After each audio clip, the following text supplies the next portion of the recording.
के लिए 0.5, जुवेनाइल के लिए भी तकरीबन इतना है 0.6। कैल्शियम पोटाशियम की जो रेशो है 1:2 की होनी चाहिए।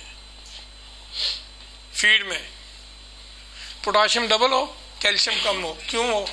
ये भी उसी के लिए कि झींगे की मोल्डिंग अच्छी हो और उसकी हड्डियां अच्छी बने, जो उसका स्कल है। मैग्नीशियम आयन इसमें 0 है, उसमें ट्रेस थोड़े से हो। पोटाशियम इतने हो, कॉपर इतना हो, मैग्नीशियम इतना हो, जिंक इतना हो, जो आप पूछ रहे थे। ये मैक्रो एलिमेंट्स हैं। आगे आ जाए जी। अब देखें विटामिन आईयू क्या होता है।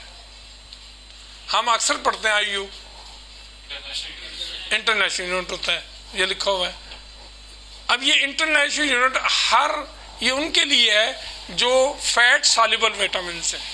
विटामिन ए, विटामिन डी ये फैट सॉल्युबल है। ये आपको चिकनाई में मिलते हैं, आमतौर पे नहीं मिलते। दूसरे वाटर सॉल्युबल है। मेरी बात को समझे? उनके लिए आईयू यूनिट है, इनके लिए कितना मिलीग्राम पर केजी है, मुख्तलिफ है। ठीक है, ये है जी फीड का तरीका। आ जाए, ये रेशो है। मेरी बात सुने, इसमें ये है कि ये है फीड वालों के लिए जिन्होंने फीड बनानी है। आप इसमें जा नहीं सकते। आप अगर आप फीड लेबोरेटरी से टेस्ट करें, उनसे अमाइनो प्रोफाइल लें, क्रूड प्रोटीन ना लें। मेरी बात को समझ रहे हैं?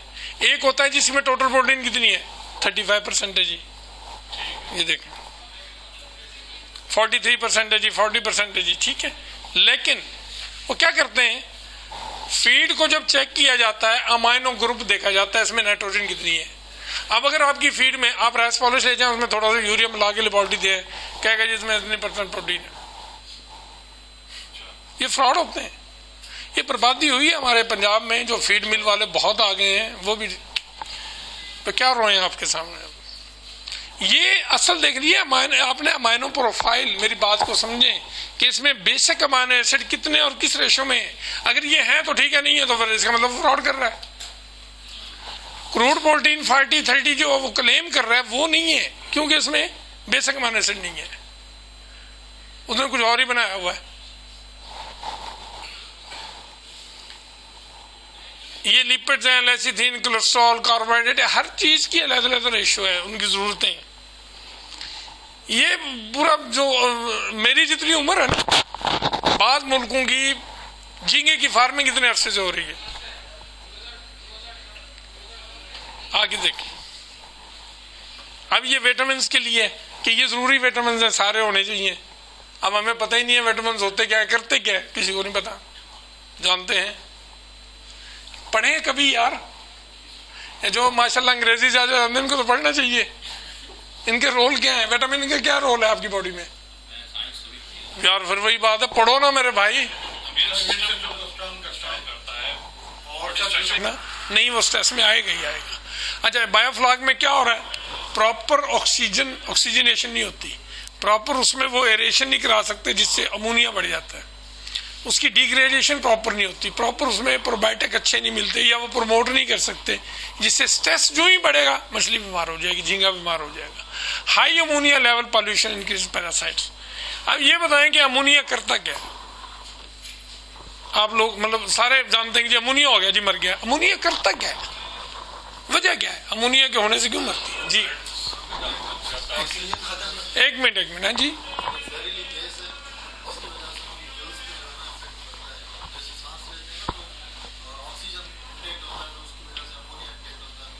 चले, ये भी ठीक है। और अमोनिया ऑक्सीजन भी है। फिर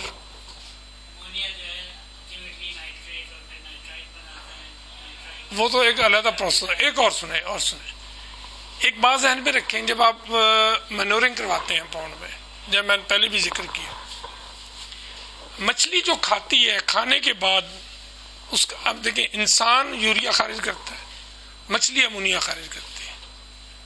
अमोनिया दो तरीके से खारिज होता है, या वो पेशाब ज्यादा करेगी, यूरिन करेगी, या वो गिल्स के जरिए, ज्यादातर वो गिल्स के जरिए अपना अमोनिया खारिज करती है। अब एक आपने मैट्रिक में किसी ने अगर साइंस पढ़ी है, एक हम एक्सपेरिमेंट करते थे, दो लफ्ज हमने पढ़े होंगे, दो मतलब एक डेफिनेट, नफूज, अम्ल नफूज, जिसको डिफ्यूजन प्रोसेस कहते हैं। एक होता है ऑस्मोसिस, ऑस्मोसिस होता है कि मेम्ब्रेन के जरिए गैसेस का तबादला या न्यूट्रिएंट्स का या मुनहल या सॉल्यूट का या सॉल्वेंट का। आगे जैसे मुर्गी का अंडा लें, HCl में डाल दें, उसकी जब खाल गल जाती है अंदर से हम छिलका निकाल लेते हैं, वो जो छिलका है अंदर का वो मेम्ब्रेन टाइप है। उसमें एक्सपेरिमेंट किया कि उसमें शीरा, एक चीनी का शीरा बनाया, उसमें वो शीरा डाल के उसके बीकर में पानी में लटका दिया। सुबह देखा कि दोनों में पानी और शुगर की मिकदार बराबर थी। ये समझाने के लिए कर रहा हूं। हुआ क्या, अंदर शीरा ज्यादा है, बाहर सिर्फ पानी है, तो शुगर बाहर आ गई, अंदर पानी कम था, पानी अंदर चला गया। मछली के खून में जब अमोनिया पैदा होता है, बात गौर से सुनिएगा, आपके पौंड में भी अमोनिया ज्यादा है, आपने खादें भी टिका के लगाई हुई हैं, उधर आपने वाटर क्वालिटी को भी मैनेज नहीं किया, देन मछली अपना अमोनिया कैसा गेट राइट करेगी? बात समझे? तो जब वो अपना अमोनिया खारिज नहीं कर सकती, उल्टा बाहर से, बुजुर्ग फरमा रहे थे नाइट्रिक ऑक्साइड जो बना है, आपके सिस्टम, आपने पानी बढ़ा दिया, पानी में मतलब वो बैक्टीरिया नहीं बने, लेकिन खादें आप लगा रहे हैं, आप फीड भी ज्यादा डाल रहे हैं, अमोनिया प्रोड्यूस हुआ, अमोनिया ने नाइट्रेट में कन्वर्ट होना है। दो बैक्टीरिया है, नाइट्रोबैक्टर, नाइट्रोमोनस, एक को नाइट्रिक ऑक्साइड में कन्वर्ट करता है, दूसरा नाइट्रोमोनस जो है उसे नाइट्रेट में कन्वर्ट करता है। एक बन गया, एक नहीं बना। अब आपके बॉन्ड में नाइट्रिक ऑक्साइड ज्यादा हो गया, ये वो चीज है जो रेडिली ब्लड में डिफ्यूज कर जाती है। अच्छा, ब्लड में डिफ्यूज करने के बाद हीमोग्लोबिन के साथ बाइंड करती है और उसको इरिवर्सिबली, इसका बॉन्डिंग है, इरिवर्सिबल बॉन्डिंग वो होती है जो रिलीज नहीं होती, कोई भी आप दवाई दें, ठीक है। जब ये चीज होती है तो यूं समझ ले जैसे इंसान को दमा होता है तो मछली को दमा हो जाता है। आपके पानी में ऑक्सीजन भी है, मछली ऑक्सीजन इनटेक नहीं कर सकती, बात समझ रहे? तो क्या होता है, दम घुटने से मरती है। और दम घुटने की उसकी निशानी क्या है? आप अगर उसके गिल्स को देखें, गिल्स डार्क रेड कलर के होंगे, अगर आप उसका ब्लड निकालेंगे तो चॉकलेट कलर का होगा, ब्लड रेड नहीं होगा, डार्क रेड चॉकलेट कलर में कन्वर्ट होगा। दैट मीन आपके पौंड में अब उसका प्रेशर सारा, ब्लड में अमोनिया ज्यादा हुआ, बाहर नहीं निकल रहा, बाहर अमोनिया ज्यादा है, तो ब्लड में जब अमोनिया बढ़ेगा, ब्लड की पीएच बढ़ जाएगी। मछली जब गेट राइट नहीं कर सकेगी, खाएगी नहीं, पलेगी नहीं, मर जाएगी, उस पर फिर दूसरे बैक्टीरिया अटैक कर जाएंगे। गिल्स पे अगर उसकी मतलब प्रेशर बढ़ेगा निकालने के लिए, सबसे ज्यादा प्रेशर तो गिल्स पे आना है ना। जैसे इंसान का गला दबाएं तो उसका मुंह सुर्ख हो जाता है, सारी जो ब्लड है स्किन में आ जाता है, स्किन में कोशिश करता है कि स्किन से मैं ऑक्सीजन ले सकूं। ये इंसान की एक मतलब इनेट बिहेवियर है। इसी तरह मछली का सारा ब्लड उसके गिल्स में आता है, किसी तरह मुझे ऑक्सीजन मिल जाए, वो सांस लेने की कोशिश करती है, ऑक्सीजन होने के बावजूद वो सांस लेती है और उल्टा उस पर बैक्टीरियल, वायरल और सारे अटैक हो जाते हैं, जिससे मर जाती है। सेम यही चीज है, आपके झींगे के गिल्स तो वैसे ही छोटे से हैं, बहुत नॉर्मल सा एक छोटा सा जानवर है, इसको अगर आप हाई अमोनिया लेवल पॉल्यूशन करते हैं, देन उसने कहा उसमें वायरल भी अटैक होगा और बैक्टीरिया पानी में तो है, हर बैक्टीरिया, हर वायरस मौजूद है, उसी के लिए हमने इसमें इम्यूनिटी पैदा करनी है। अब बात समझे? Any question?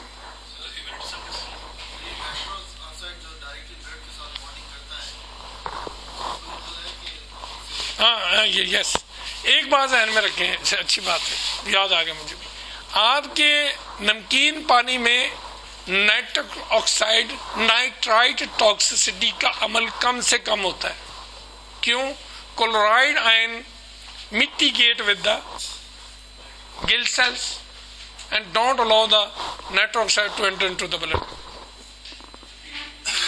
कि नाइट्रिक ऑक्साइड को वो ब्लड में जाने नहीं देता क्लोराइड आयन। उसका दूसरा तोड़ ये है कि फीड में आप विटामिन सी को बढ़ाएं।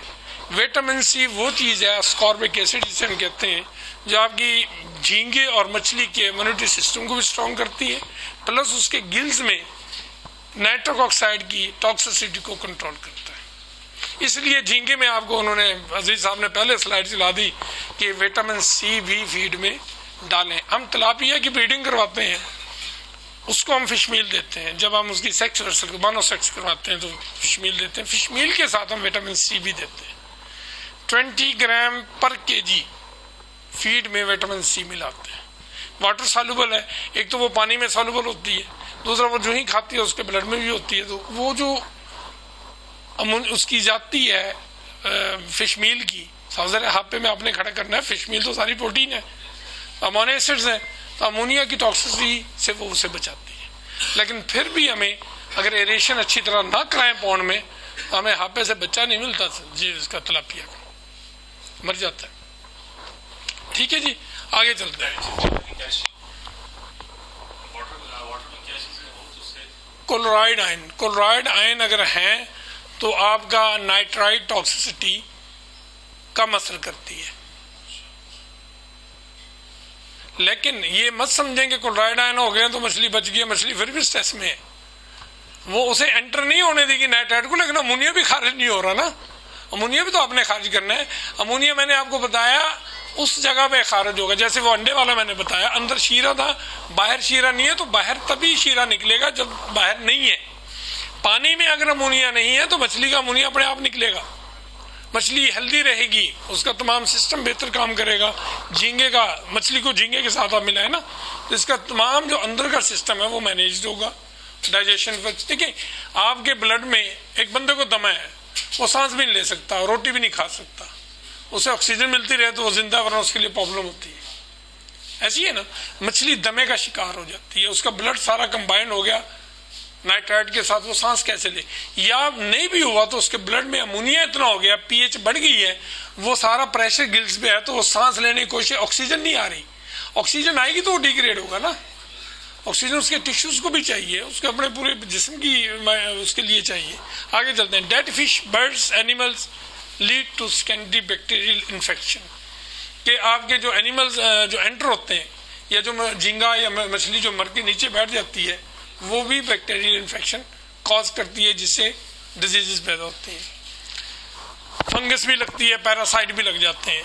अच्छा, पैरासाइट और पैथोजेंस एंटर कैसे होते हैं?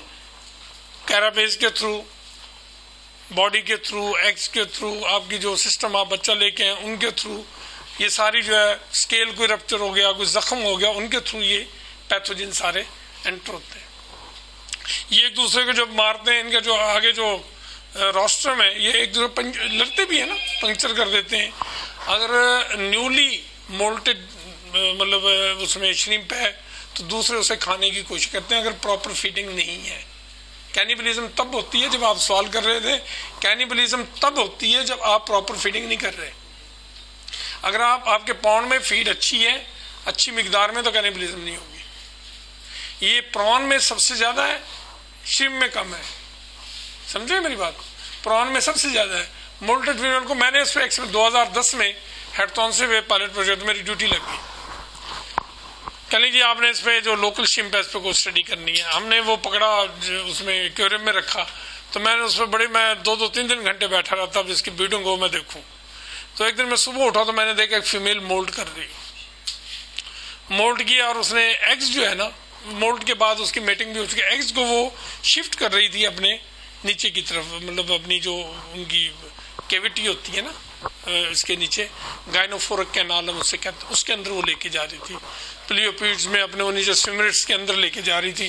तो मैं देख रहा था, मैं अच्छा नमाज पढ़ लूँ, मैं आगे इसकी वीडियो बनाता हूँ। जो वापस आया तो वो सारे उसे खा चुके थे, जो दूसरे झींगे थे। इसके लिए प्रॉपर पुराने दौर में जब प्राण की फार्मिंग होती थी, उसमें ट्विग्स डालते थे, छड़ियाँ, या आर्टिफिशियल सबस्ट्रेट रखते थे, पाइप के टुकड़े डालते थे, उसे मतलब रिफ्यूज जो है प्रोवाइड करते थे। जो मोल्टेड फीमेल या एनिमल है वो जाके वहाँ मोल्ट करे, बैठा रहे, जब उसकी वो स्किन हार्ड हो जाए फिर बाहर निकले। हाँ जी, वो हार्ड हो जाती है ना, ये खारिज कर, पहले अपने स्केल बनाती है पहले ये अपना नीचे एक लेयर बनाती है, तब ऊपर की लेयर उतरती है।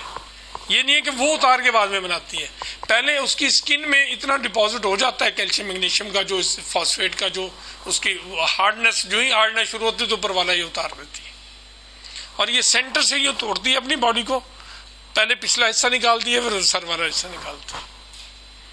इसका आगे एक तस्वीर आएगी, आपको दिखाएंगे मोल्टिंग।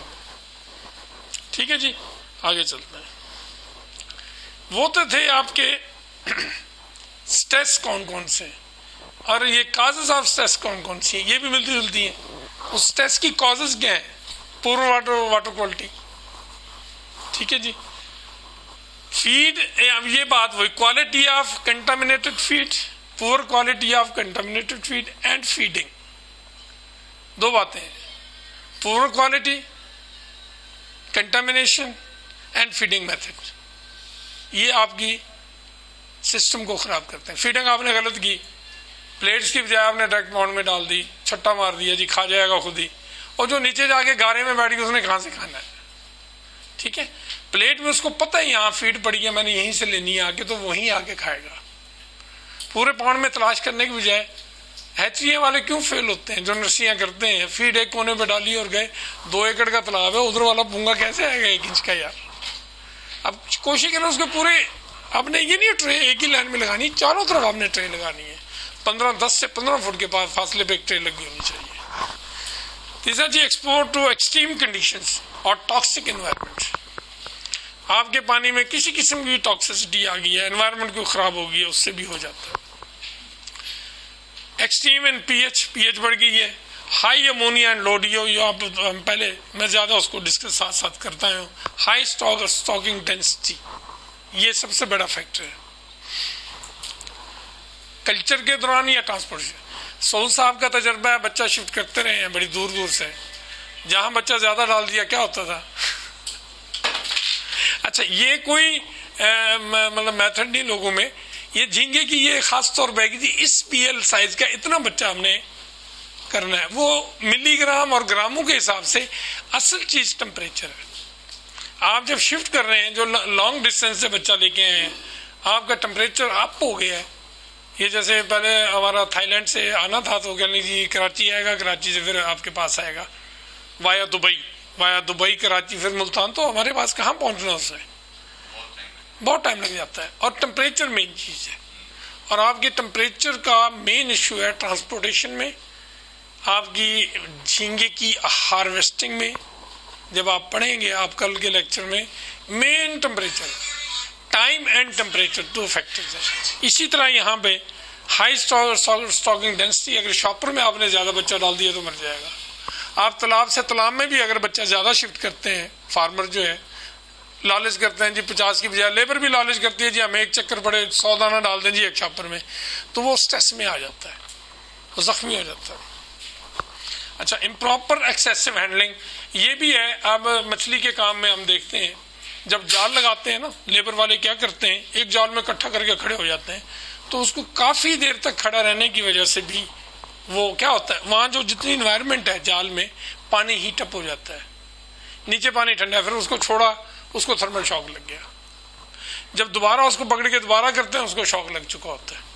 शिफ्ट करते हैं 3-4 दिन के बाद पता लगता है जो उसकी स्किन काली होगी, उसको फंगस लगनी शुरू कर, बच्चा मरना शुरू हो गया है, और मोस्टली सीड मर जाता है, और ये आम प्रैक्टिस है। अच्छा, हम भी लालच करते हैं कि लेबर आइए एक ही दिन में सारी स्टॉकिंग करा लें, उनको रोटी भी अच्छी नहीं खिलाते हैं, कोशिश करते हैं 50 रुपए हर बंदे से काट ले, लेबर को खुश रखें, आपका काम बहुत अच्छा होगा। एक दिन की 5000 की बचत 5 लाख रुपए का नुकसान करती है, और ये प्रॉपर मैनेजमेंट में आता है। जो बिजनेसमैन है वो लॉस को नहीं देखता, वो अपनी प्रॉफिटेबिलिटी को देखता है, वक्ती लॉस को बर्दाश्त कर लेता है। बड़े बड़े कंपनियों को भत्ता भी देना पड़ता है तो देते हैं कि काम चले, मेरी फैक्ट्री ना बंद हो जाए, इसको मुंह बंद कर दो, करते हैं ना।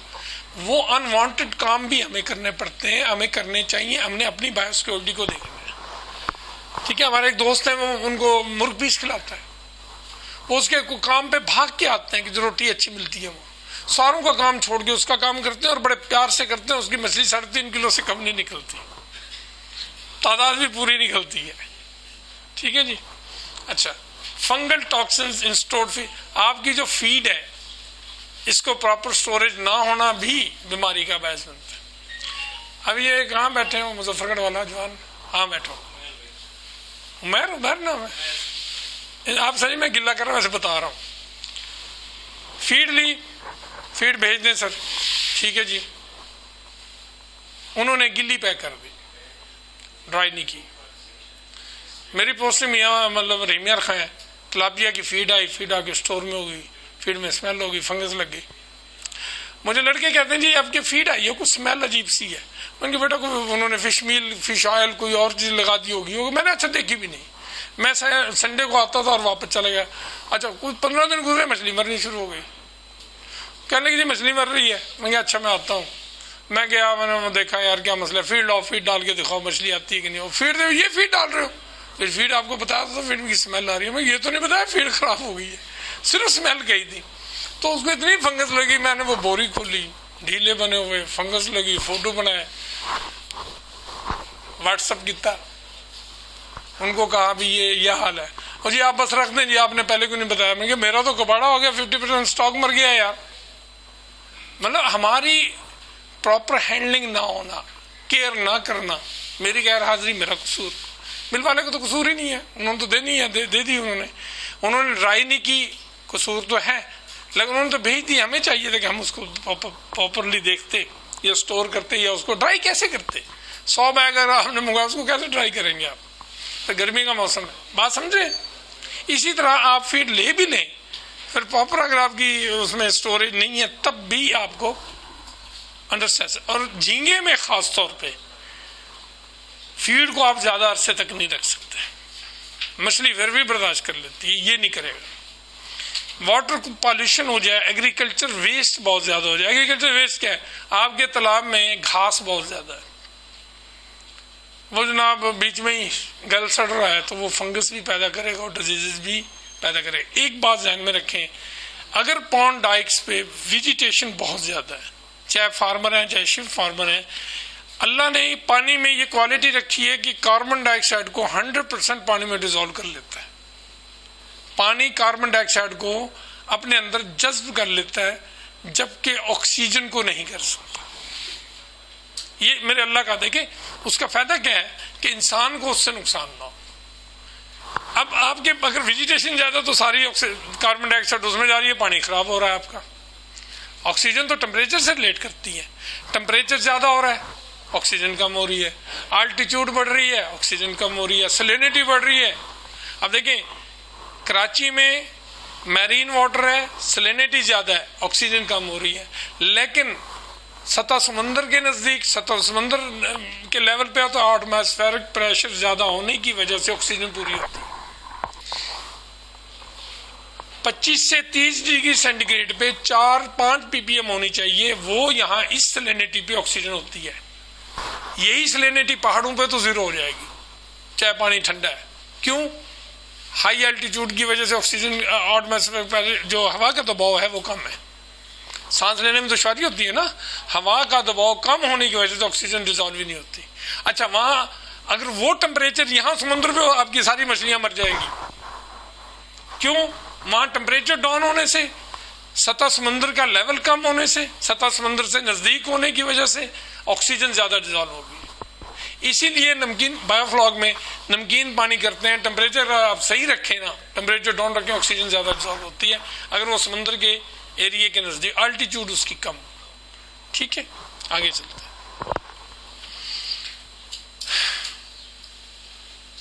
स्टॉकिंग आप वही हम पहले पढ़ चुके हैं, यहां इसकी मैंने डेफिनेशन आपके लिए लिखी है। Animals are produced by selecting animals free of non and detectable pathogens. किसी नॉन पैथोजन से फ्री हो उसको हम कहेंगे SPF। थैंक यू बेटा, थैंक यू।